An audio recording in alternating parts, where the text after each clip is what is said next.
Natural Health Podcast. We bring awareness of sustainable health in a business hustle space. Natural Health Podcast is perfect for the high-performing, business-minded individuals who want to work with their biochemistry to achieve success and optimal health. It's Friday, which means it's time for French Shank Facts about health, business, and overall success. In today's episode, we talk to Daniel Abella. Daniel Abella graduated from Columbia University with a degree in biophysics and has worked in the fields of biotechnology, finance, and information technology. He's the author of How I Built a Cobalt Bomb from Scratch, which demonstrated that declassified information is available to anyone who wants to build a radioactive bomb. His findings were later corroborated by Hans Bethen, a Nobel Prize-winning physician who worked on the Manhattan Project in the 90s. Daniel worked on Wall Street building financial trading models, but after many of his friends returned home from military service with PTSD, he became determined to find effective treatments for them.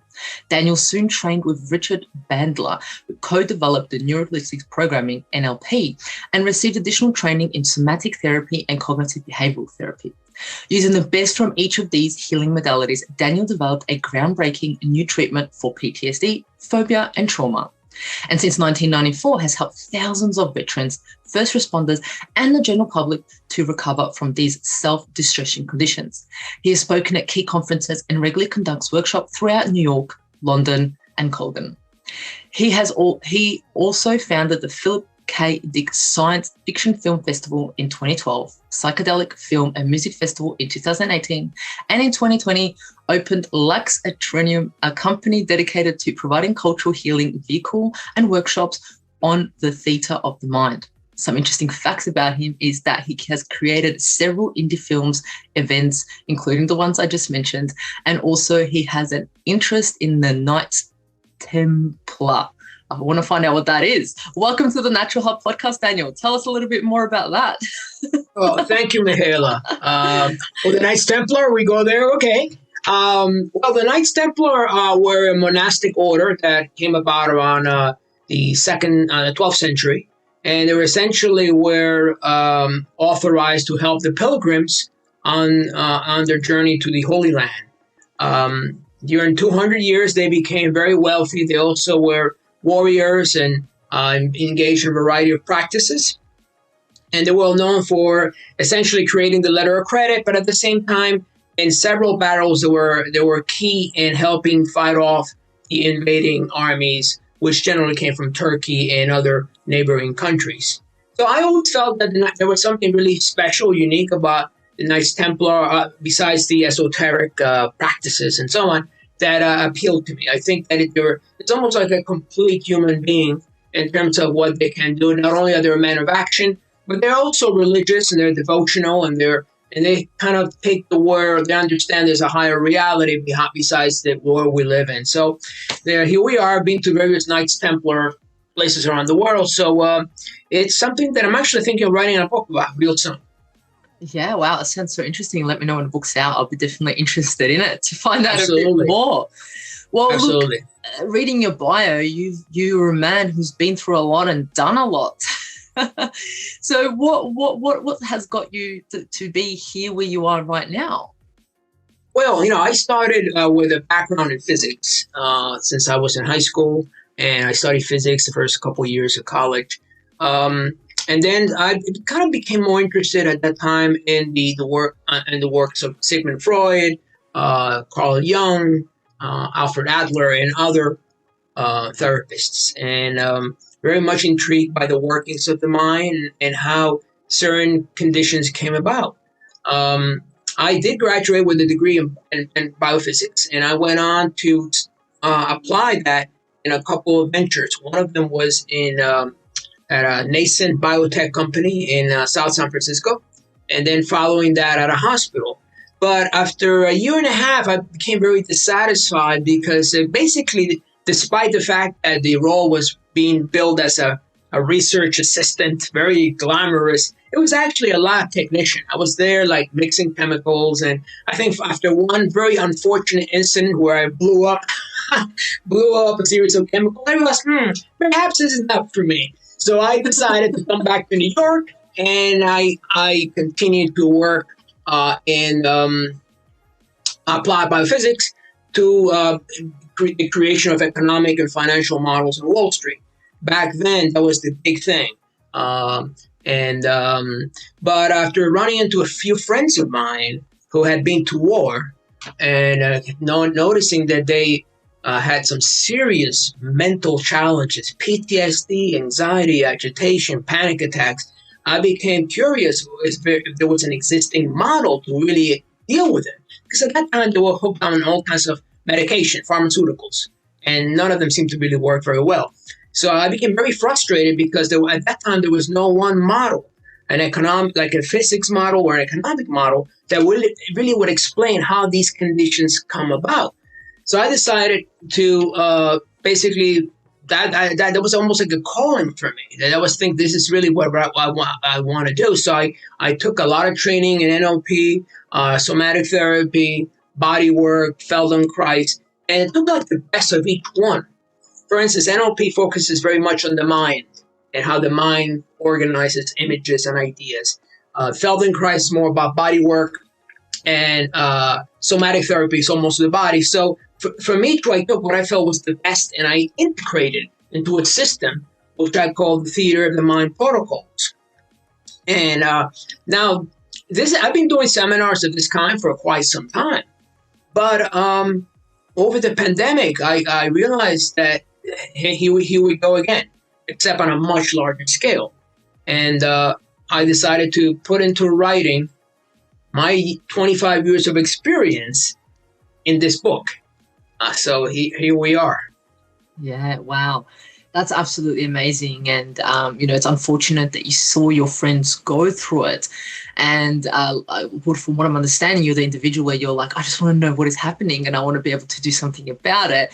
So it's so good that, you are that type of person. So therefore we are here and you gained all that knowledge that you have from NLP, somatic, cognitive behavioral therapy, and you've come up with something. And that's what I'm excited to talk about today. And I bet you the audience is also, because that's what they're here for. They're like, either they have PTSD, they know someone that has PTSD, or they're seeing the trend and are realizing that loved ones around them are going to have it due to what's happened around the whole world. Like you said, it's at the moment, it's on a large scale. Like back in the days, not everyone goes to war. There's only a certain amount of people and not everyone of those gets PTSD, but now this is huge. This is impacting everyone in the world, right? Absolutely. And I want to bring up a case how I felt in order to explain what PTSD, how it works, I had to create an overarching framework, a kind of an explanation on how it worked. Because a lot of us won't even try anything unless we know, well, tell me how it works, tell me why it works, right? So for quite some time, I was puzzling what is the best way to explain this framework. So I just have two very specific cases that I just dawned upon me. First one was a movie back in 1977. Some of you may have seen it, called Jaws. And at that time, shortly after the movie premiered, many people were afraid of going into the water. They were afraid of sharks. And I said to myself, but just a movie. I can understand if they had an encounter with a shark, but this is a movie. I thought. And then I basically put that aside. Around 9/11, I was here in New York City when it happened, but I also read that hundreds of thousands of people had PTSD from just watching the footage, the continuous footage of the towers dropping. And then I started to put two and two together and realized perhaps there's a mechanism that kind of in the mind that kind of mimics what goes on when we watch movies. And if we understand that mechanism, we can then perhaps reverse engineer the process and find a way to unravel, to decouple the emotional charge of a PTSD experience from the memory. So that's when I started taking information from NLP and somatic therapy and Feldenkrais and put together what I feel is a framework that is easy to learn and that has proven to be very effective with those who've used it. I've used it personally. I'll give you a couple of examples. I had this client of mine who was afraid of going to the water, and I was doing a workshop, so I sat with her, and over lunch, we did a process, the specific process in question here. It's called the VKD dissociation process. called visual kinesthetic dissociation process. And it also goes under the term of the rewind therapy. But anyway, I sat down with her and I did this little process, 15 minutes. And I forgot all about it. I says, well, tell me how you feel afterwards. So a couple months back, I'm talking with her again. She's referring me to another client. And I say, oh, by the way, that fear of me of going to the water is gone. So, okay, how interesting. And so here we are. I had a young woman who had lived and survived the Sarajevo bombing in the mid-90s. And I noticed there was something off with her because every time that an ambulance would whiz by, because we live in New York City and it's always ambulances. You may even hear one from here. But she would get up and start acting out. So during lunch, I sat with her and to tell me what's going on. I noticed that every time an ambulance passes by, you get up and you run around and she told me her stories. Well, we'll sit down and see what we can do about it. So I sat with her for about an hour. And after the hour, I says, well, let's see. And then I noticed the rest of the afternoon, she was relatively quiet. So I always follow up with my clients, right? It could have just been a one-off. But it turned out that I saw her again. She came to one of my workshops a month later. And there she was. And she acted fairly normal. She's not completely okay. There's still a little, but at least she didn't get up and run out of the room. So I always tell people, look, when you do these processes, don't expect that everything's just going to fall back into its original state perfectly. But if it's a step in the right direction, that gives them hope, gives them a sense of a possibility, which is really what I want to share this with your audience. It's not just about a one time, fix everything, I'll be okay. But no, you feel a little bit better. And then you keep it up. And then maybe after a few months or a few years, you're back to basically okay. So I always try to manage the expectations of my clients because some of them have a history of trauma. And you have a history of trauma and abuse, and then on top of that, you got PTSD, let's say, from the pandemic. Well, guess what? Now we got to go to the history of the trauma, like incident by incident by incident. And that can be a little long, that take a while. However, every session makes a significant difference. Yeah, 100%. And it's interesting they gave an example of the Sarajevo War, which is where my family is from, and we came as refugees. So I can definitely, coming from that country, see the PTSD in the population from the 90s, from that war that happened in Yugoslavia and so forth. Absolutely crazy. But it's so interesting with PTSD because every time someone thinks about PTSD, we think about war, right? Like what we said. Or an ambulance, or the sirens, or guns and things like that. But are you able to give us maybe just what is post-traumatic stress disorder? Is it just people who have trauma from war? Is it wider? Just to give us a little bit of an idea. Well, post-traumatic PTSD is essentially the most advanced gradient on our stress. How we handle stress. You have the normal chronic, normal stress, which everybody goes through. You have an experience. It might stress you out, but then the next day you forget about it. And then you got a more chronic kind of stress, which the person is, excuse me, let me see if I'm not sure this is going on, but the chronic stress goes on, it's more regular. Like the person is, let's say, a policeman, who's always, or an ambulance person, and they're stressed, high cortisol levels, and they still manage to sleep at night. Then you got the post-traumatic stress, which is at this point the person is no longer able to even forget their memories. Any little thing that happens will trigger them getting back into the original. I had a friend, for instance. I remember very, very clearly. It's like night, like day. One day, I remember watching an ambulance pass by, and he dropped to the floor, like I mean, like, oh, spread eagle. It's like in a second. So what happened here?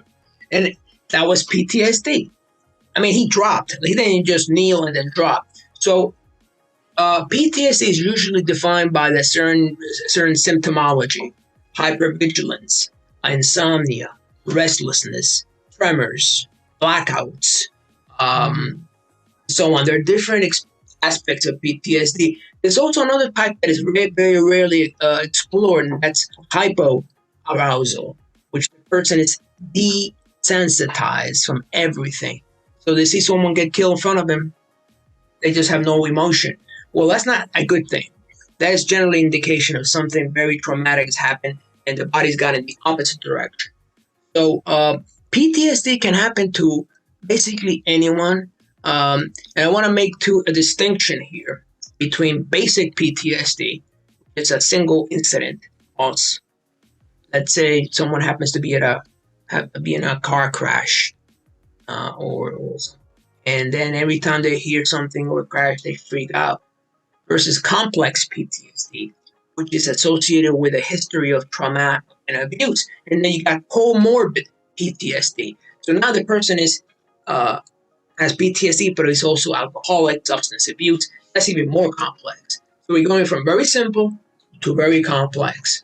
But essentially, after reading reports on 9/11, the pandemic, and so on, people are susceptible. One out of every last report I remember, 1 out of every 8 Americans will have PTSD sometime in their life. So it can be brought on by a variety of causes. Normally, something as simple as watching too much television, especially negative news. So when they tell you, "Hey guys, get off the news," they're right.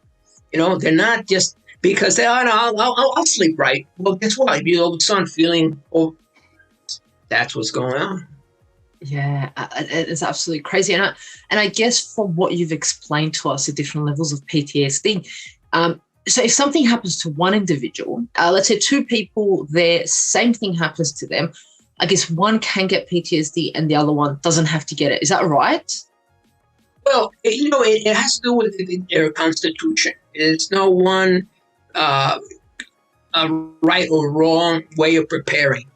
I think some people are much more sensitive to more kinesthetics. They're more sensitive to anything going on around them. But what we want to say sensitive isn't a bad thing. So none of these things are bad. By how they organize experience in a day-to-day manner, I can pretty much tell if they're going to get PTSD or not. Wow. I mean, let's say those who work with their hands, that are soldiers, are actually more likely to get PTSD than those who are, let's say, highly visual people. Because the way PTSD works, it's almost like you're watching a movie, and then the movie keeps running like a loop inside your mind. Now, the mechanisms of PTSD is this: anytime information goes through our sensory system, it goes first to our limbic and reptilian brains before it gets processed by our cortical brains. So you have a section called the amygdala, and the amygdala is basically the sensor that dangerous or safe, dangerous or safe, dangerous or safe, and then if it's safe, and that information gets passed on to the hippocampus, which is another section of the brain, of the midbrain. What happens with PTSD is that the charge, imagine you're getting 400 volts in at 120. It blows the circuit. It's just, now you gotta go back to the circuit breaker, reset it. Because every time now it's not gonna, and that's what happens with PTSD. It's literally like you're short-circuiting the amygdala for a temporary amount of time. The amygdala has a huge charge, which it's unable to process to the hippocampus. The charge is in the form of a powerful memory, which just has too much.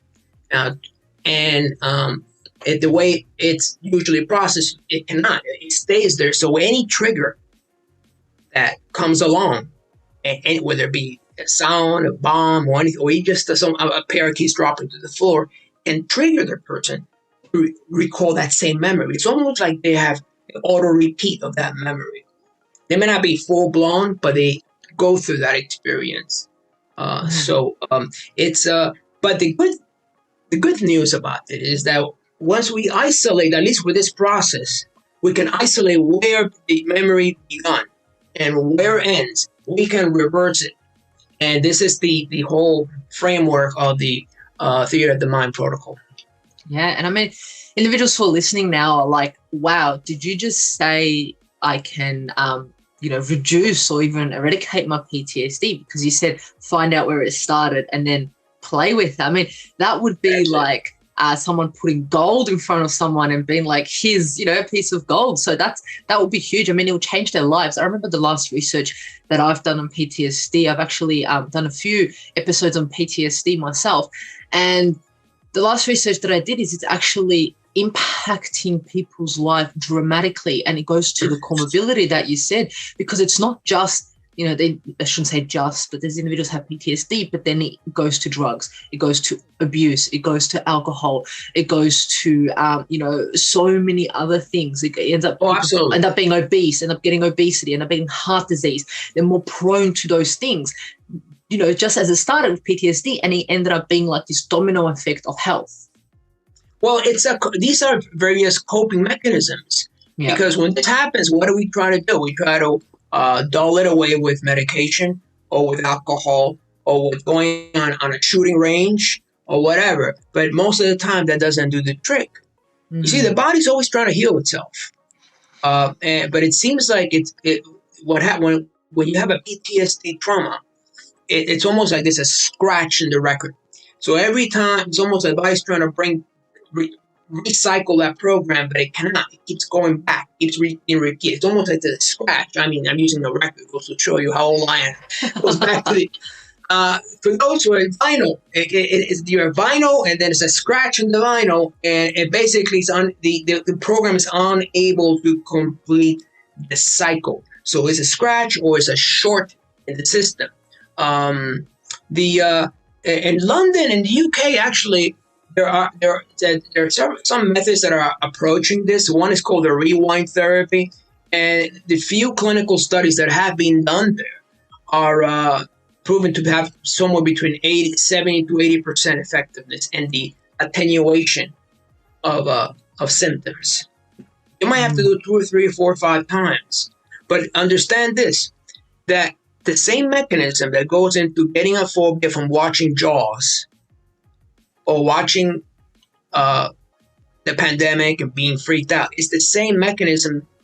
You can reverse that mechanism visually. It's almost like an audio-visual engineer. So a lot of the methodology of this framework is almost about playing with images, how we see ourselves, and it's double dissociation.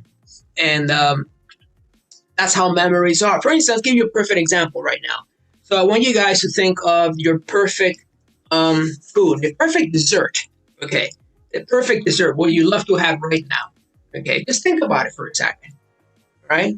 What is your perfect, and you can think about it, right? So if you were to take that image, right? And I want you to take that image, and now whatever size it is, take that image and in your mind's eye, blow it up until it's the size of the room, of this room, of your room. Now, how do you feel about that? About your dessert, right? Feels a little bit different. Or you take that same image, which is whatever it is, and make it tiny until it's just a dot. And then move it far away into the horizon. You no longer feel like having that dessert, don't you? And that's how our visual system works. I mean, we do it all the time. Advertisers, for instance, when they're showing you a nice juicy hamburger, I'm not sure how many of you are vegans, but in case you're carnivores, they'll say, oh yeah, they plop it right front and center, big, rather than tiny, because they know instinctively we're drawn to images. So PTSD goes 2 steps beyond that. I mean, PTSD, the VKD process, goes 2 steps beyond that and decouples the visual experience from the emotional charge from the visual experience. So the result is that the person can remember the memory, but it's not the same. It doesn't have that same kind of like, oh, I'm dying here. Now they know it was bad. They don't want to do it again, but now it allows the hippocampus to to process the memory and put it in the past rather than staying in the present. It's a fascinating phenomenon. Yeah, I love that. I love that little example they gave us about the dessert. That's amazing. And then throughout the day, you can just imagine how many times you're getting so-called brainwashed if you are watching TV by these techniques. Oh, absolutely. I mean, that's what I tell people, and I've been telling people from day one, my customers or my students, look, you might as well learn this right now because somebody else with a lot of money is doing that to you, whether intentionally or not. And what I see right now worldwide is a systemic process of traumatization, and a lot of the way people are acting doesn't come down to ideology. People say, "Oh, what else the left?" And here in the States, you got the left and the right, and the red states and the blue states. No, I think it goes far deeper. Is we have been many of us, not all, but many of us, enough, being traumatized, and they're running a kind of low level PTSD pattern, and they don't even know it. They don't even know. And I think the unfortunate thing at the moment is okay, you had to be over age 18, 21, depends what country you're on, to go to the war back in the days. But now this is impacting kids. All families were getting locked up during the pandemic. They were watching the news. They were getting exposed to it. So it's a lower age group being exposed to this trauma. Not that I'm saying back in the days kids didn't get exposed to trauma. Yes, they did, especially when something was out of their control. But I think a lot more younger individuals are being exposed to these PTSD. Oh, absolutely. And a lot of the technology that they're using, everything from Snapchat or Instagram or phones, and it's actually coupling their visual system to respond much more to images than to sound. Wow. So, for instance, back in the early 20th century, well, even 19th century, books were depraved. I mean, actually, from the time they were written in the 15th to 16th century to about there is a big thing to have a book. And that book was like you went into a virtual reality right there. And at that time, some books really did cause a major impact culturally. Then came the movies. Came Thomas Edison with the first train robbery. And when it was first shown, people were so frightened. They actually ran out of the theater. I mean, because at that time, their visual system, they would just begin the novelty. And their visual system was just beginning to get used to that. Now, you try to show, and I've done this, I've actually read the reports of this, that you show the same movie to someone, a Papua New Guinea Indian, or someone from South America, a Kiro Indian, and they'll look at it, they'll barely respond. So we've been educated how to respond to images. We've been educated how to respond to the world through the metaphors we use. And the metaphors we're using today are hot pulsed images. Did you ever? I want to bring up another movie called Videodrome. I'm not sure if you guys are familiar. Cronenberg is Canadian, actually. And in Videodrome, apparently it takes place in the near future where there's a pirate radio station that is sending signals into people's brains, and it is literally warping the sense of reality. That's the Videodrome. And I said, we're no longer sci-fi. Everything is the Videodrome. You got to be very careful how much news you watch. I'm being guilty. There are nights that I'm just gorging on news, and then I pay the price a few hours later. Bad dreams or so on. But generally, I kind of keep a distance because I realize that at some level, that's also impacting my neurological, my neurology. So there was a time, there was a metaphor called the medium is the message, right? Very famous. Now is the metaphor is the medium. So we have to be very careful about these tools that people use, and I think the kids today are much more sensitized to the videos and a lot of the ADD that's going around, both with adults and kids, has to do with getting used to fast pulsed images. So they're always like this because their whole world is like that. Now with the metaverse being inaugurated, who knows where we're heading? So this is why I've incorporated the festival wing. That's basically a hobby of mine, but because I think we can tell very much about where technology is heading and how it will impact us as humans. Yeah, wow, so much to talk about, so much to uncover out of that.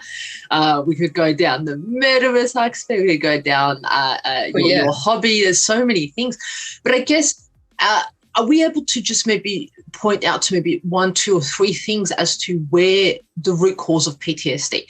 Is it genetics? Is it what we're exposed to? Is it our upbringing? Like, what do you find to be 1, 2, or 3, or few of the root causes of PTSD? Well, I think that I don't think genetics plays a major role.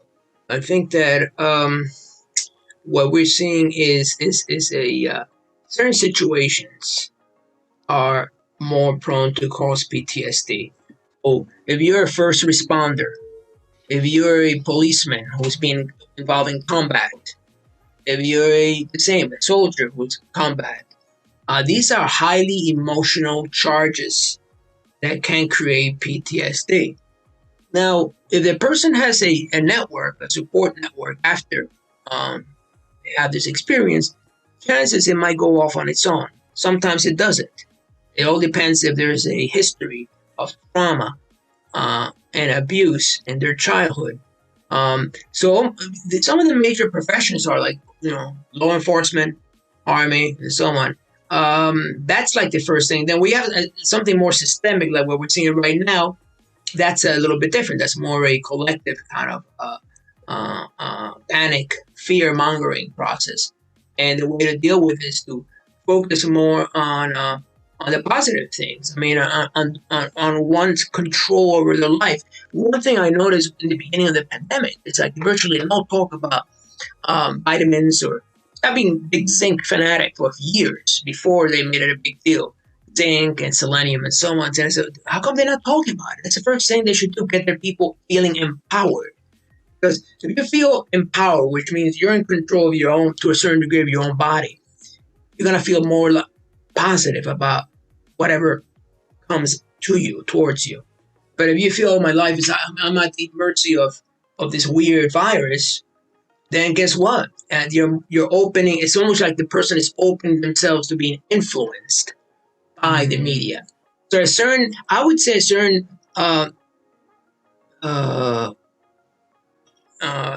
intelligence, no, not an intelligence, but a certain attitude, self-reliance is critical. So and expect certain things to happen. So if you're gonna go to war, if you're a soldier, expect you're gonna get shot at, maybe die. And that's part of the process.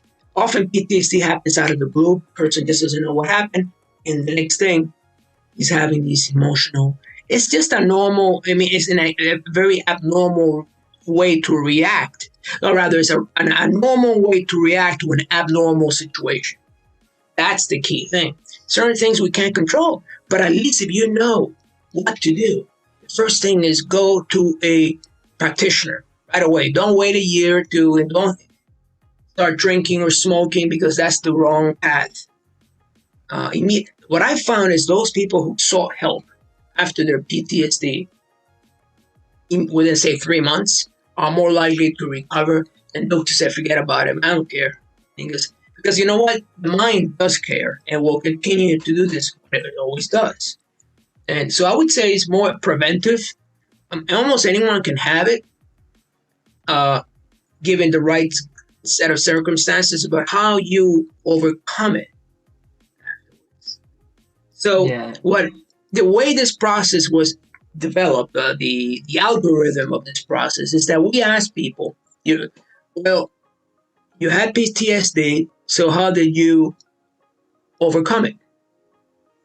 What did you do? And we also ask people, you have what's going on right now in your mind. So what we found are the ones who are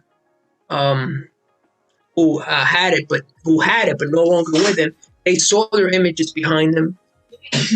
they did some, they carry out some perceptual processes, and those who still exist with their PTSD. You see, most people don't realize they can be directors of their own mind. Some people have more control over their own images. Remember the old talks about visualization and so on? Well, it's true. Some people can take images and move them around. Others just take a more passive attitude towards life. So their mind is some kind of receptacle of information, of data storage, and that's it. But there are others, people will not necessarily go and explain it, but they'll take their minds and move them away in certain angles. For instance, Napoleon, who was known to have a very amazing memory, once was asked, well, how do you remember all these fine military details? And he said, well, in my mind, and this is literally, I've created the following. And he went step by step. I have a file drawer with various folders. So when I have to remember something, I go inside the file drawer, I open it up, open each folder, pick it up, look at it. I close the folder. When I'm finished, I close it, put it back, and close it. Some people think, oh, that's just poetic. No, that's actually what he's doing inside his own mind. And I think that the one thing there's one piece about the book that I really feel I was able to take it beyond the siloed interpretation of just another therapy, is that the practice of using our minds goes beyond just therapy. It goes into philosophy and mysticism. And it's like we have inside of us a treasure trove of skills that we can't. They've been telling us since the beginning of time. And most people don't do it. They're just like, oh, I'm bored, I'm going to watch television. That person's likely to get PTSD. Because this attitude is the world is just, his mind is just passive, a vessel for receiving information. And the world is just, it's the source of action for the poets, the writers. So it's a phenomenon, but once you know how the mind works, you can take it beyond dealing with PTSD and creating worlds within worlds. Did you ever watch the movie Inception? Yes. That's the one with John, was it Nolan? Was it Chris Nolan? With Leonardo DiCaprio. The whole idea is that in Inception, you have the spy who's going to people's dreams. And each dream has an architecture. And you can go from one dream to the other, to the other, to the other. And I thought, this is beautiful, because this is exactly what we do, but also in our own minds, not just our dreams. And some people, if you ask them, how do you organize your life? They'll actually will tell you, here, with their images. So it's about building an architecture inside your mind that responds in the right way. So it goes way beyond PTSD, but since PTSD is such a critical problem, we want to start somewhere, and that's why I focus the PTSD. I mean, I spend quite a bit of time on veterans and first responders, because they're the ones who are really feeling the brunt of that. Plus, of course, the general population. Yeah, 100%. What a beautiful way you put it. We can take control of our mind, and no one needs to control us but ourselves, and we can make this amazing world with our mind. But still live in reality. I love that everyone just talks always about visualization, and everyone looks at you like, oh, what are you doing that for? And it's like, no. You actually can do things by doing that, and by putting emotions attached to it, by putting energy attached to it, not just seeing it. And that's exactly what happens, but the opposite way for PTSD. The action happens and there's the emotion attached to it. So you can use that the opposite way to benefit you. Visualize and attach an emotion to it and send it off, So I think it's absolutely beautiful. But here in Australia, individualized trauma-focused psychotherapy remains the first line for PTSD. That's what they give everyone for the first line, with prolonged exposure therapy, cognitive processing therapy, and even eye movement desensitization. Right. still having the strongest base. And then what they move on to is pharmacotherapy, which includes antidepressants and so forth. What are your thoughts on that? Should they work together? Can they work together? Is one superior than the other, according to your experience? Okay, so the first two you mentioned, which is exposure and cognitive. All right, so exposure. The problem with exposure, you're re-exposing the person to the trauma, but on a much smaller scale. So with vets, 30% of them don't come back. They just don't. Say, I lived through hell once. I'm not going back. Who can blame them? So exposure therapy has some serious limitations. Now, cognitive behavioral therapy, although it might work with the other challenges, it's kind of tough because you're essentially asking the higher cortical center to reach down into the midbrain where the problem lies and fix it. So CBT, it hasn't had, I think the effectiveness rate is somewhere 30 to 40%. Now, EMDR, I got a little story to tell you about EMDR.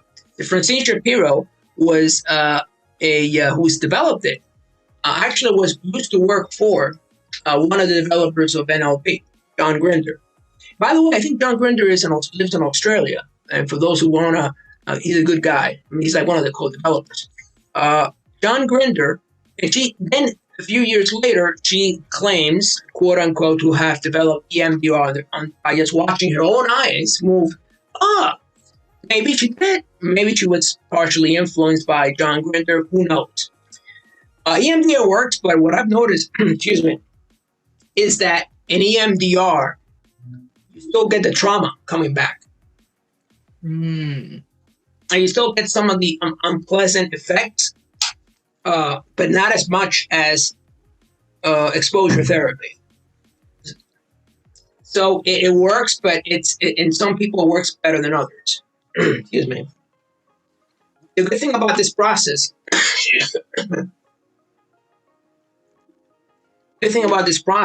is that the person, as long as you maintain your client in a safe space, he'll run the film and he won't feel that kind of traumatic reaction.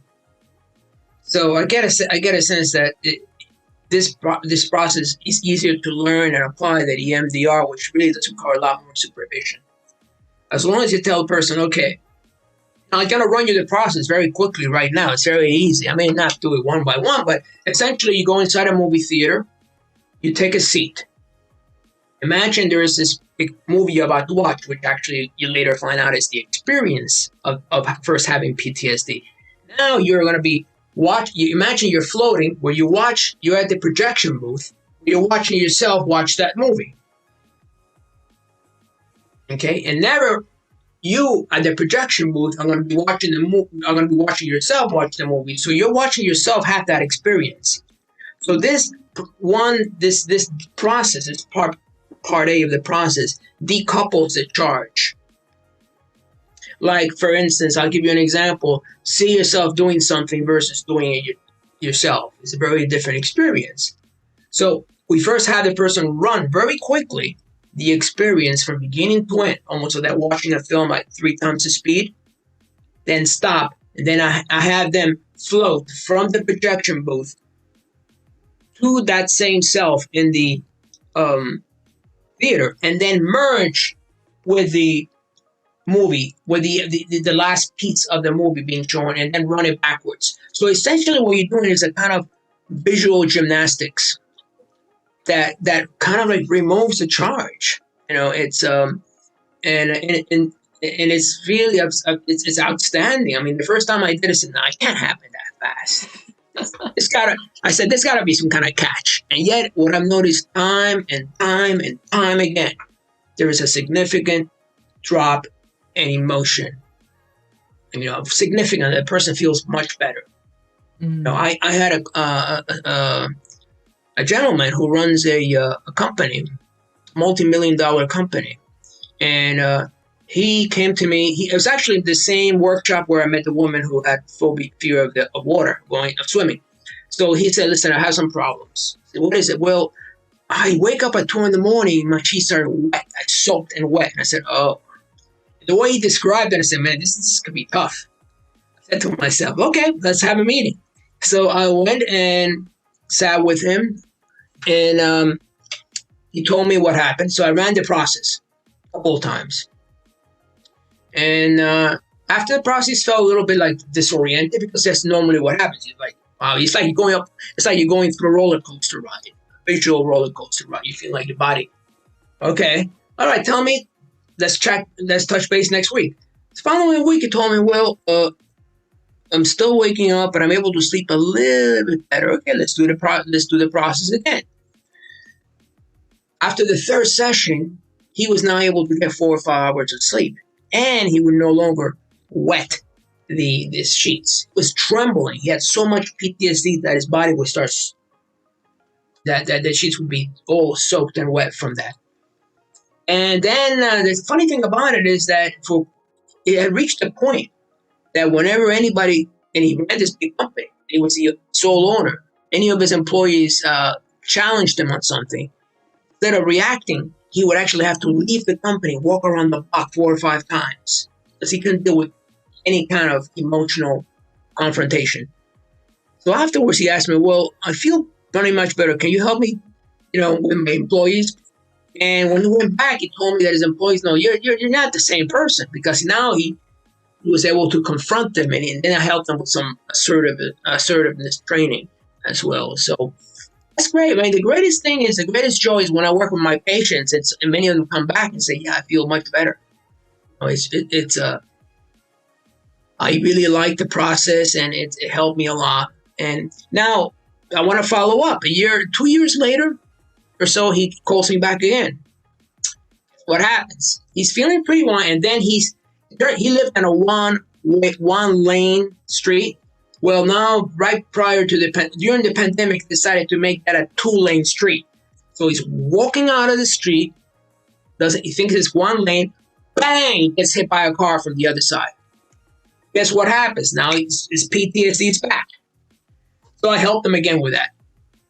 So it's like anything. It's like there'll be triggers, and we're living in a world that can be very unpredictable at times. And so the key is, what are you going to do when it happens? To recognize the symptoms. If they last more than a month, 2 weeks to a month, then I would say then be on the lookout for something. If it's only a few days, but if it's like 30 days and no sleep, insomnia, rest with tremors, then something is happening. But the key is what to do, where to go. Because if the options are, well, we're going to re-expose you to the original. A lot of people, I'm not dealing with that. Or we're just going to talk about it. And let's figure out the belief system. Ain't going to happen. The third one is EMDR, which depends on the practitioner. You might get a good one, get the results, or you might get one that is not so well trained. So I feel this process, this definitely represents a significant contribution, an addition to powerful therapies that don't require re-experiencing of the trauma, which is the key thing. You see, you've experienced, and this applies also to sexual assault, to abuse.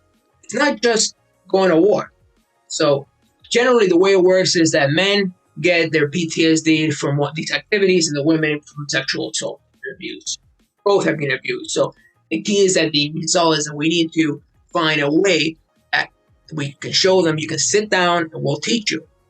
It's very frustrating, because when I first used this technique, was a long time ago. I said, well, everybody's going to learn about it. The world's going to get much better. We'll put this behind us. And I said, 20 years later, we're still dealing with exposure therapy? Oh my God. We're living in the Stone Age here, Yeah, 100%, 100%.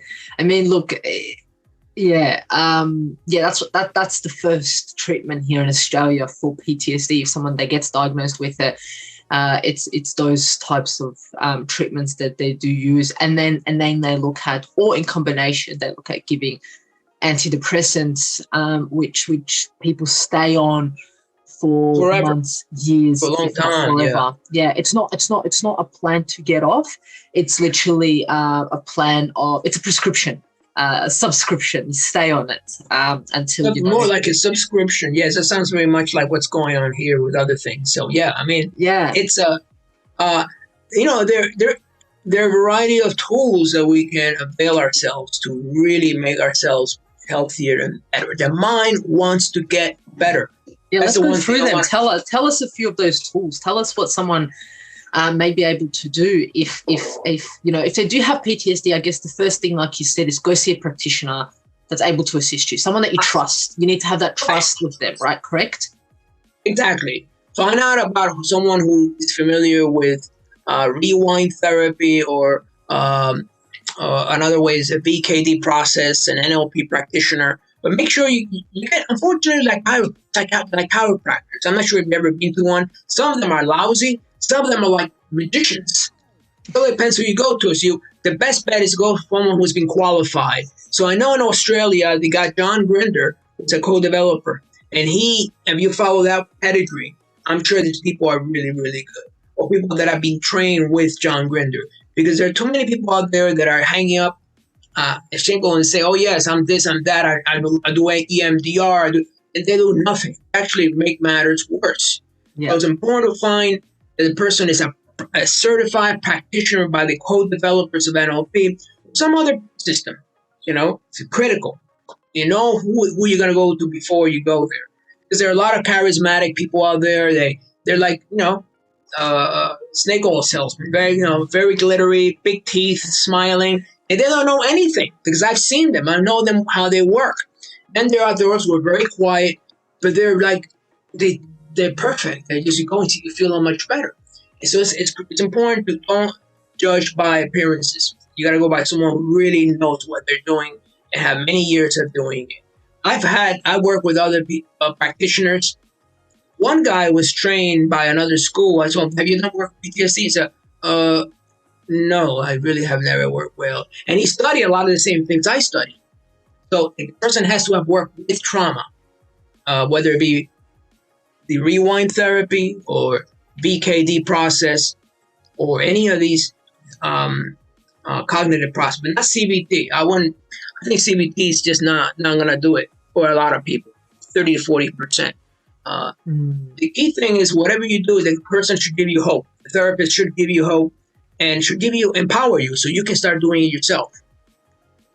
Remember, at the end of the day, we really need to pick up our own cross every day and do what we need to do. We can't just rely on a therapist like, okay, fix me up. And, I've seen my therapist for like 5 years and I begin to feel a little bit better. If you cannot feel better after 5 sessions, just fire your therapist. I'm sorry, you're turning your therapist into a friend. And it's a very expensive friend then, But it's basic, fire that therapist. I'm sorry. And that's what I told my clients. I said, listen, I'm not going to be with you forever. Not even 6 months or 3 months. 5 sessions. That's it. I mean, maybe we'll make it 10, but it's not like we're going to go on. And sure enough, I don't think I've had any clients that lasted more than 10 sessions. They already have their because when you move the responsibility from the therapist back to the client, I gotta own my own life. So going back to the original idea, those who are more self-reliant and more active versus passive are less likely to get PTSD, or if they get it, they'll recover much faster. And those who are totally passive, please fix me. So take control. You have to take control of your own healing and on your own health and the whole process.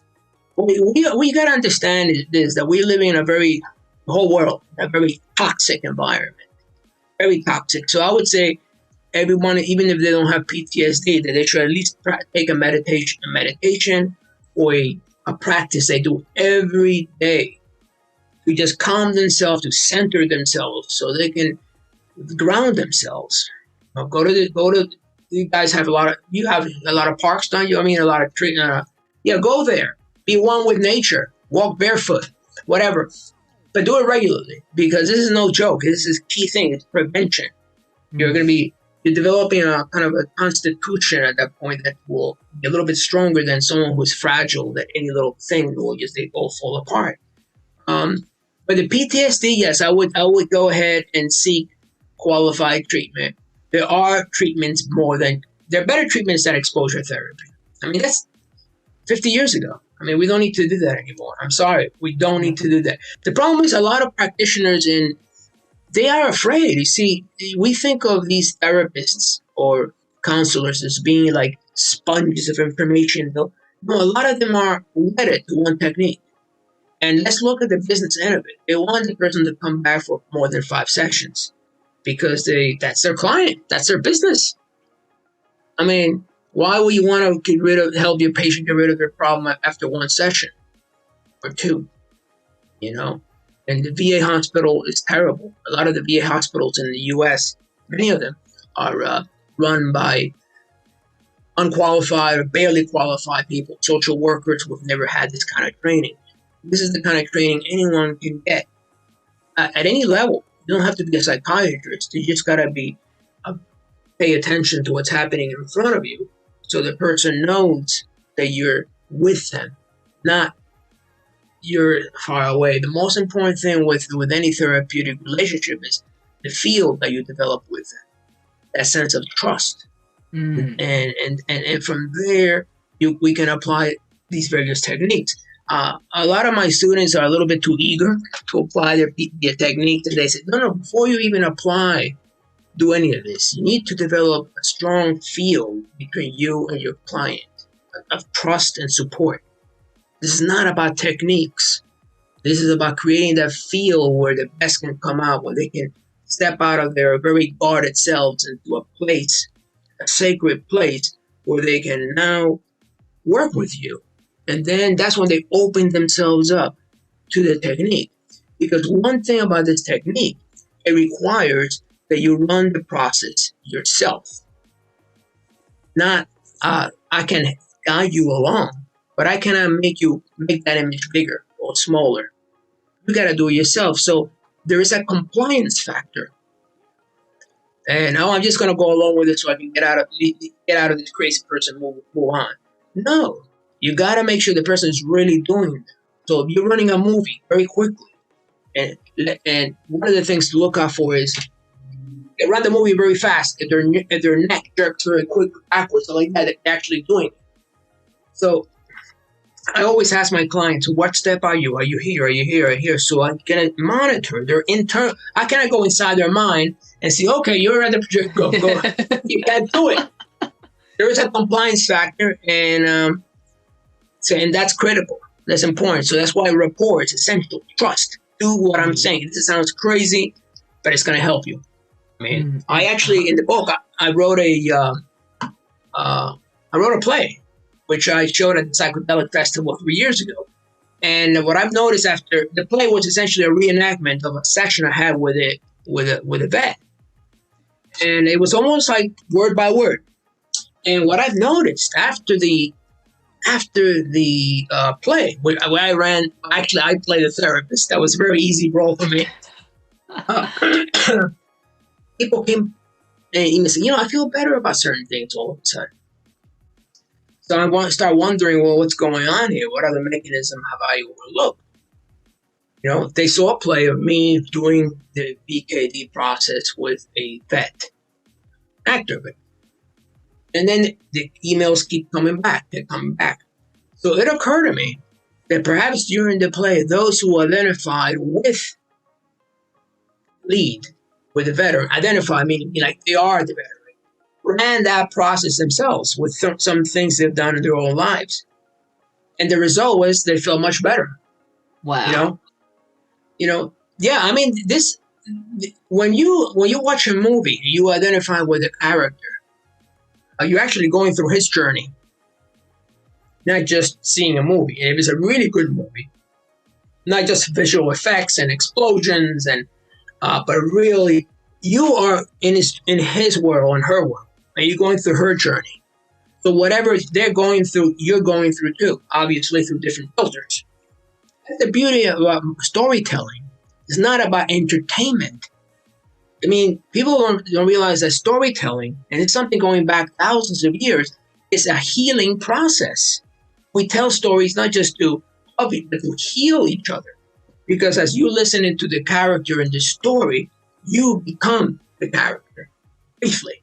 Why? That's why movies are so good, right? That's why stories are so good. You become that. And all of a sudden you feel a sense of expansion. And it has to do with the journey that you have taken for that 90 minutes, or that 2 hours, or whatever, you're reading a book with the character. You become the character. And you're so right. You're so right. We've told stories, and even here in Australia, the Aborigines, they have this thing called story time. And all of that is part of healing, isn't it? Books, stories, healing, right? Right.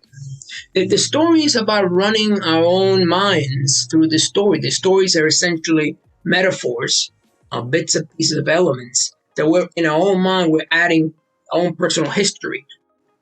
So yeah, I remember when I was a kid too, as I'm watching that movie, I went through some trials and my father was this or that. And now, yeah, I can identify is the story. So where the story differs from the play, in my case, is that the play incorporates the technique as well. So I'm not just telling them, it's not just a feel-good story or not so, if it's an anti-hero story, but it's about a specific, it's a therapeutic story. So a friend of mine from Greece told me that back in the day, there was a town called Epidaurus, that it was on 300 BC, where it was known for festivals for healing. And they offer stories, and the stories were designed specifically for people to heal and to feel better. They were not entertaining. It was not about feeling good. It's about, okay, I got this is your journey. I'm going to make it into a story, and I'm going to tell everybody, because at the end of the day, we're more alike than it's alike, more than different. Our journey is very similar. We run into a lot of the same challenges. This is why you call the hero's journey. Well, Joseph Campbell talks about that. But so the whole idea is to take, and this is something that troubled me, is this: the number of PTSD cases is just rising worldwide. I was talking to this psychiatrist from the Johns Hopkins trained, and she said that she suspects like 20% of the U.S. has probably some sort of PTSD. So I was, and so it's a worldwide phenomenon, and I don't think there are enough therapists or psychologists out there to help everybody. And, I kind of laugh when I read about the MDMA clinical trials. Oh, well, we're going to testing 322 people on MDMA. Well, that's fine for the 322, but what about the millions? And I don't envision a world where everybody will be going to their MDMA clinic. That would be it's kind of a scary, weird world. Well, get your MDMA shot or get your MDMA because that's complicated. Yeah, MDMA. I read that study. I did an actual podcast on that study for PTSD and MDMA.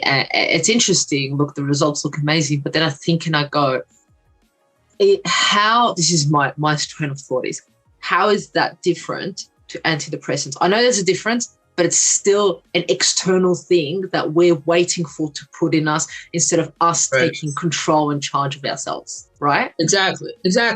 And exactly. I mean, there's some suggestion that there's an explosion of serotonin, the result of the experience, and then the person is able to take that experience. It kind of neutralizes the memory, the negative charge. But the actual mechanism is still relatively unknown.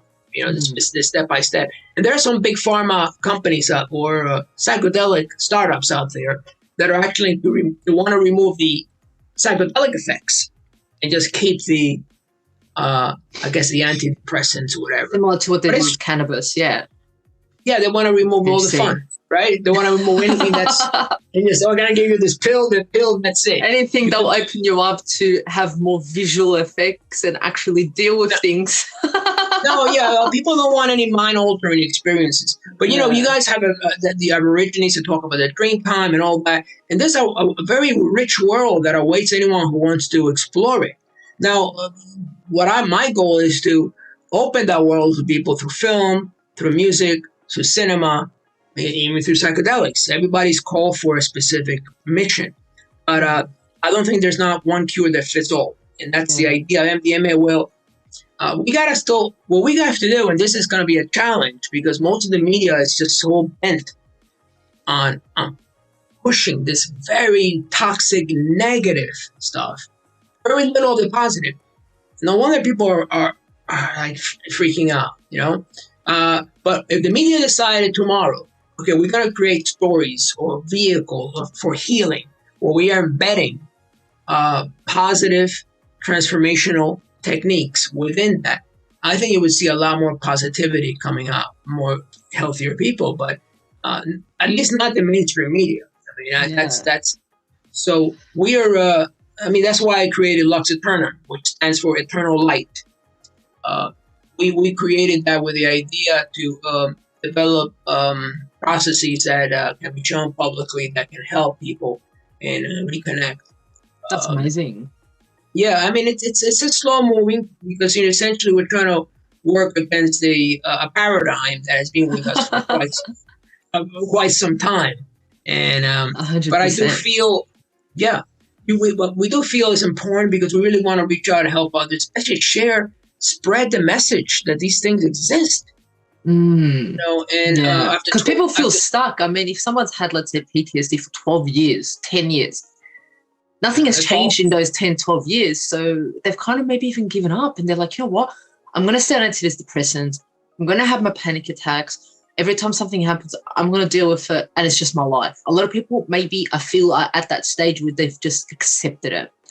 Yeah, absolutely. For instance, did you know that a panic attack, there are various types of panic attack, but the simplest one is studies have shown that those people who have panic attacks, their left brain is working like crazy, super, and their right brain is asleep. The one thing that I was taught, and I've done it because is to grab a tennis ball and just throw it from left to right. It's a kind of a kinesiology exercise. And after a short while, the panic should subdued and it should be stabilized in a more normal emotion, because essentially you're getting both brains to work. You're essentially synchronizing left-right brain. So a lot has to do with brain lateralization. A lot of our problems and concerns and challenges is the left brain. The left brain is, I'm not sure if you're familiar with the works of Ian Gilchrist. This is a psychiatrist from the UK. He's written a book called The Master and His Emissary. And the idea is that the left brain has essentially taken over. The right brain kind of does a little bit here and there, but it's essentially the brain running the show. And that has caused a lot of the problems that we have in this culture have to do with that imbalance. And things like panic disorders, trauma, PTSD, even schizophrenia have to do with the left brain, or parts of the left brain working overtime, whereas the right brain is cool. I mean, basically, the right brain is much more spiritual, much more, it sees the big picture, whereas the left brain is all like trying to control freak. And that's why all these Eastern traditions that tell you meditate, relax, not because it's just they want to be cool, but because by doing so, you're slowing down the left brain, you're allowing the right brain to come up. I mean, I remember I had an accident 3 years ago where I was in Europe and I broke my leg. And I was one of those who never meditated. I heard about it. I said, yeah, right. I'll do hypnosis, but meditation, nah, it's not for me. But I had a lot of time in my hands. I spent, while recovering from the operation. And I got to tell you, after I've done this is like 2.5 years now of meditation, it really changed me a lot. It's much more relaxed than I used to be. And that's the good thing about a practice. It doesn't have to be meditation. It could be yoga. It could be qigong. It could be just dancing. But something you do every day that grounds you, because there's so much out there that is just trying to pull your attention away from your center towards them. There is so much out there. But there's one question that I wanted to ask you before we, close off in a way. It's about virtual reality. You said metaverse. You mentioned it, right? Metaverse, yeah. So how do you see, or how do you feel that the latest technology shaped the structure of reality, specific concerning our approach to everyday life, right? So tell me a little bit about how you think virtual reality applications may be able to assist with PTSD, or are they even able to assist with that? Where do you see that going? Well, I think this is something that we're actually doing with our company. We've been thinking of applying some of these strategies within a virtual reality framework. Creating avatars, and the avatar, you see the avatar, and And it's a little bit. It's more. Certainly, we would need to make it a lot more interactive and a lot more engaging. But yes, I do think for virtual reality, and when done the right way, see, technology is a double-edged sword. So virtual reality, when done the right way, can open the person. Give you when glasses were first developed, corrective glasses, which is to correct your eyesight, to correct them. But they're not doing that anymore. Now you wear one until your eyesight is shot, and they give you another one that's even stronger and stronger. Because where's the profit motive? I'm just going to put your glasses here, and that's it. You never see me again. I'm going to be broke real soon. So that's how a lot of things work.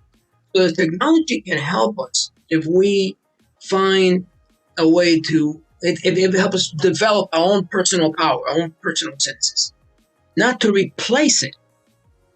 Because then you're disempowering the person. Oh my God, I see people in the middle of New York, in the middle of Times Square on their Google Maps. And I said, that's odd, because don't you realize that New York you got 41st Street, 42nd, 43rd, 3rd Avenue. It's so very easy to get around this town versus, let's say, Miami, which I've been to, and it's a nightmare, And yet they are using the technology for everything. And that's why I think the misuse of technology. So yes, to answer your question, virtual reality can be very effective. Unfortunately, the metaverse will not be done for therapy. I doubt it will be done for more entertainment and keeping us glued to this secondary matrix. Keeping the glasses prescription going, right? yeah, they want us glued there. So we're there all the time. We're in the metaverse all the time. And there's a film that came out in the early 20th century, around 2001, 21st century, called 1999, called Strange Days with Ralph Fiennes. I'm not sure if you're familiar with Ralph Fiennes. Is directed by Catherine Bigelow. And it's basically that world where people are just glued to the virtual reality. And it can be very troubling. So the money goes, that's where you're going to have all the attention. I don't think there's much money in therapy, and they don't want to really focus too much on that. I mean, they want to do it. It's word of mouth, social services, but they rather make money on points and likes and Snapchat and all that. So, it only takes a few people to make an example, to really say, listen, we're doing this. This is our goal. And eventually, you can assist someone with you being where you are. For example, there's someone in Australia that's like, wow, I would love to work with Daniel. They, if possible, sometime like in the future, maybe they'll be able to put on those glasses and they'll be able to work with you or follow your instructions to make it easier to work through, instead of having to fly all the way to New York to come see you, or you coming to Australia. I guess there is that aspect of it too, because some individuals, like you said, going back to what you said, that have PTSD, they're not as visual as other individuals. They're more hands-on. So I guess that kind of flows into effect there. Yeah, I mean, right now I'm doing it with some people through Zoom. So I have many clients that I meet on Zoom. I never met them face-to-face on Zoom, and we do a lot of the same services. Not as good as live. There's something special about doing a live interaction. It has to do with the energy transaction. I'm not sure what it is. But Zoom is that's the best way we can do it, so be it. Virtual reality is the next step, or the instructions will be given by an AI. It says, please put on your headset. Close your eyes and imagine that, hey, it's already happening. There is actually a company called therapy.com or talk.com, which is got into some problems because this information is private and it got into someone else's hands. But essentially, you're interacting with an AI. You're asking them, it's using CBT.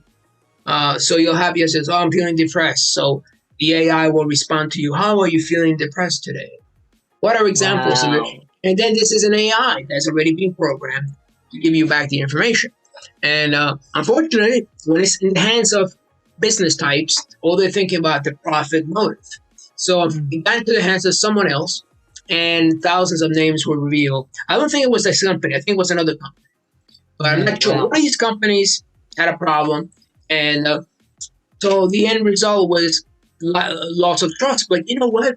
people are more interested these days when there was a new result, is they're more open to dealing with AI systems, real life therapists. And what that tells me is that a lot of these therapists are pretty lousy, because you should not prefer an AI to a therapist. I mean, at least an AI is neutral or judging.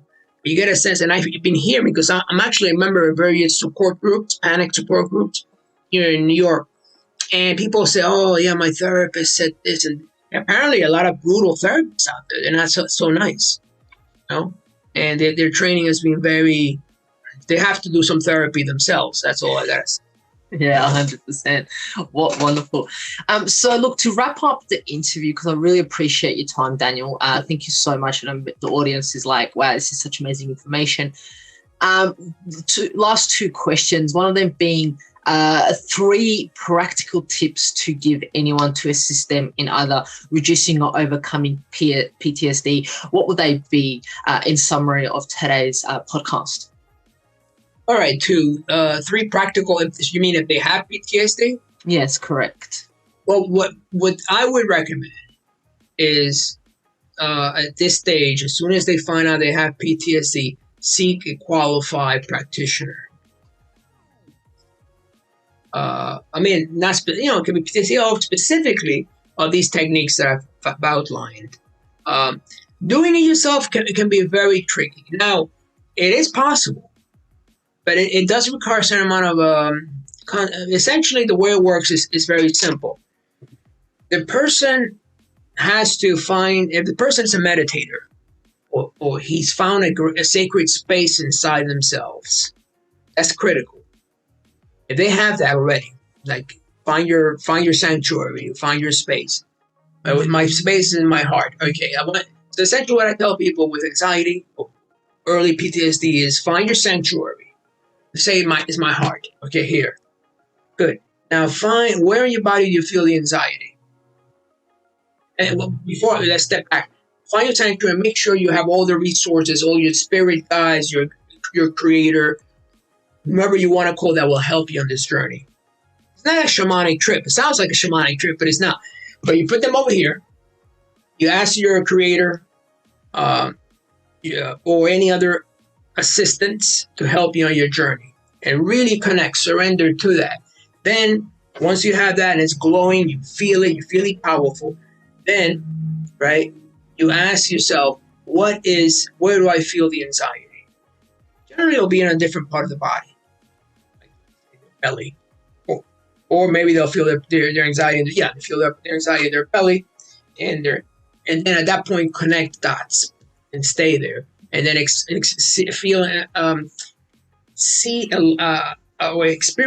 a stream of love or compassion or connection coming from your heart to your belly. And the person has to stay with that emotion. And there'll be some sadness, all sorts of things, but stay there. Because essentially you're closing the circuit. Remember when I said PTSD is about opening the circuit, has been short circuit, you're closing it again. And that creates a sense of balance. It's about balancing our energies. Because most of the time, our anxiety and early PTSD is in one part of our body. It's maybe around the diaphragm area. So you got to feel that. Okay, it's here. My anxiety is here. Then you got to find another spot in your body where you feel, moments where you feel really good about yourself.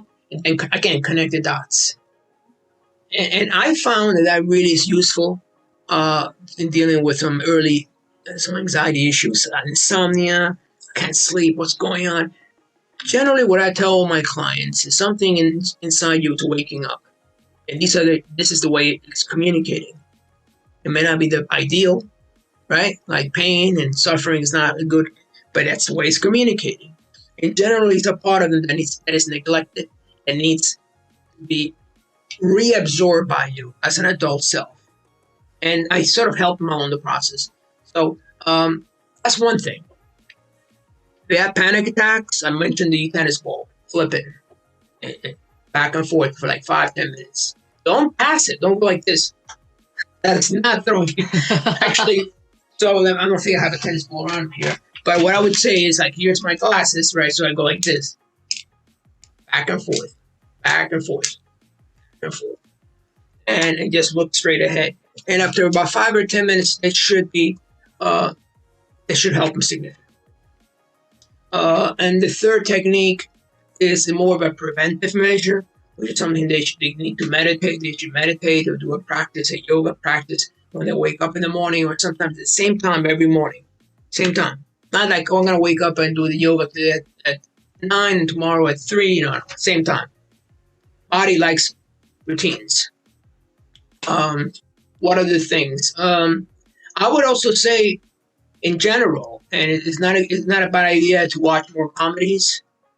Bernie Siegel, who wrote what's it called, Mind and Miracles, said he was diagnosed with cancer, and then he decided, well, I'm just going to watch a movie, and he started watching endless reruns of the Three Stooges for like 6 months, and then afterwards the cancer is gone. So you laugh. Laughter is the best way because it releases endorphins and it releases some natural healing substances. But if the person is, these are good things to do on a regular basis. I would say that's like the one thing. Yeah. I think that's powerful. If a person has some hardcore PTSD, then I would really advise them to seek someone who can help them. But the good thing about it, again, I want to emphasize that they know what they're doing. They'll feel better after that session, at least 2. They won't have to wait 30, 5, 10, 15. They won't have to wait a year. 1 or 2 sessions. That's it. They know what they're doing. So yeah, and there's hope. There's hope out there for them. I mean, after individuals just listen to these podcasts, Daniel, it's opened up their mind where they're like, wow, there is actually something I or someone that they know they're able to do for their PTSD, or even after listening to this podcast, for some people who don't even have it, they're able to support it out in others and be like, there is hope. And be able to support that person, because whoever is around their life, you said it at the start, support is absolutely key. And having that community feel and not feeling lonely, because we know loneliness is one of the biggest killers in the world. So having that support around them, those three practical tips that you provided us with. So I guess everyone, just even if you don't have PTSD or panic attacks, go buy a ball. If you're feeling emotional or something, do the juggling of that that tennis ball. I love that. Kinesiology. Pick up books on kinesiology. It doesn't have to be a ball. It could just be like this, going like this right here, or you're crossing your legs, or you do all kinds of odd, because that essentially resynchronizes left-right brain hemispheric coordination. I work with a woman who had a young woman at that too, in her late 30s, and she came up with she had left brain aphasia.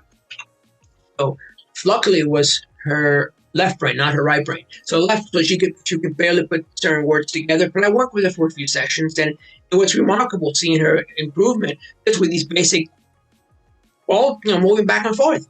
Remember, you're working with the brain, and the brain likes to resynchronize. So once you're in that flow, those moments, those peak experiences that we all have on occasion are when the right brain, the left brain are in synchrony. They're really, in tandem, they're working together. And that's what we need to go for. So spiritual practices, meditation, it helps to be, at the end of the day, you need to have a belief in a power higher than yourself, without being preachy about it. It's very critical, because you can always surrender yourself to that power. And then allow the healing to take place. But if you don't, and a lot of people who don't have so mentioned this reality, that's allow the right brain to do their work. So by surrendering yourself to a higher power, the right brain gets the work done for them.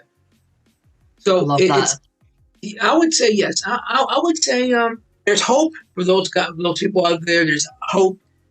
Get yourself John Grinder, Richard Bandler. These are the 2 co-creators of NLP. But make sure that these people are certified practitioners. They're not just someone who decided to hang up a shingle and say, "Hey, I'm great." No. Be careful, but hope is there, and I've seen it. I've seen it hundreds of times with people who had PTSD, had anxiety, had phobias, had trauma, and one step at a time. And at the end of the day, we just have to develop a sense of fortitude. That says, okay, not going to be another 10 years, and maybe in a week or 2, I feel much better. And slowly but surely, we all develop a kind of resilience that we so much need in this world. So Yeah, I love that. What a great way to end today's podcast, Daniel. Thank you so much. The information that you provided us today with information about PTSD, anxiety attack, trauma, and so forth has been invaluable. I really do appreciate it.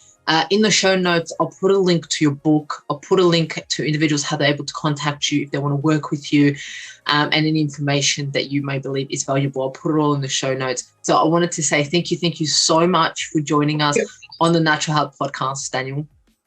Thank you, Mihaela. Thank you for joining us. Bye-bye. Thank you so much. Thank you for joining us at the Natural Health Podcast. And remember, the missing link between failure and success is your health.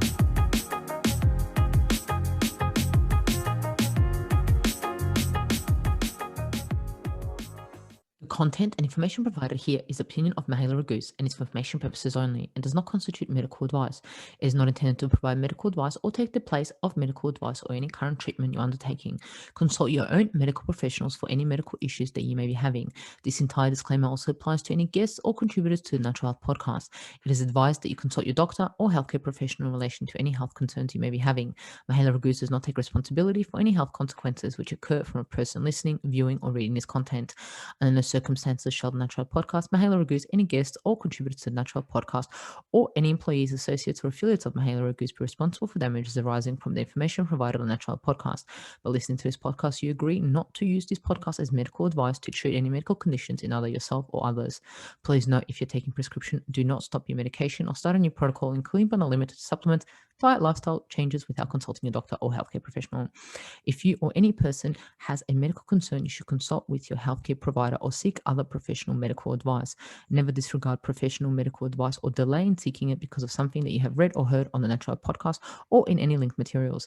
If you think you may have a medical emergency, call your doctor or emergency services immediately. Neither Mihaela Raguse nor the publisher of this content takes responsibility for the possible health consequences of any person or persons reading or listening or following the information in the educational content.